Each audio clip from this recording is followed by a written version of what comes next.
Imagine you're shopping for a new car. The salesperson offers you a deal, a $500 discount on the purchase price. Is that a spiff or a rebate? You might think, who cares? It's free money. But there's a subtle difference that could impact your overall savings. Today, we're diving into the world of spiffs and rebates to help you understand exactly what they are and how they work. What is a spiff? A spiff is a type of incentive offered to salespeople to encourage them to sell a particular product or service. It's essentially a bonus paid to the salesperson on top of their regular commission.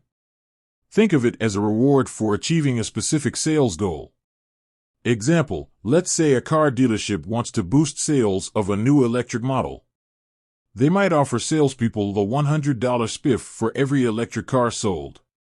This incentivizes the salespeople to promote the electric model to customers. What is a rebate? A rebate, on the other hand, is a cashback offered directly to the consumer. It's a way for manufacturers or retailers to encourage customers to buy a product. Rebates are typically offered as a percentage of the purchase price or a fixed dollar amount. Example, a smartphone manufacturer might offer a $100 rebate on their latest flagship model. This means that customers can get $100 back after they purchase the phone. Key differences. Who benefits? Spiffs benefit salespeople, while rebates benefit consumers.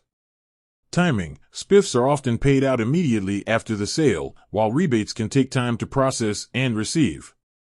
Purpose. Spiffs are used to motivate salespeople, while rebates are used to attract customers. Spiffs and rebates in action. Let's explore a real-life scenario to illustrate the difference between spiffs and rebates. Scenario: you're interested in buying a new laptop. The salesperson offers you a $100 discount on the purchase price. Question: is this a spiff or a rebate? The answer depends on who is actually receiving the benefit. If the salesperson is getting a $100 bonus for selling you the laptop, it's a spiff. If you're getting $100 back after the purchase, it's a rebate. How to maximize savings. Knowing the difference between spiffs and rebates can help you maximize your savings when making a purchase. Here are some tips. Negotiate. Don't be afraid to negotiate the price of a product before considering any spiffs or rebates. Ask questions. If you're unsure whether a discount is a spiff or a rebate, ask the salesperson directly. Compare offers. Don't settle for the first deal you find. Compare prices and incentives from multiple retailers to get the best value.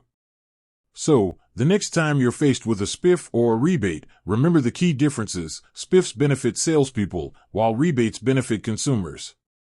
By understanding how these incentives work, you can make more informed purchasing decisions and save money.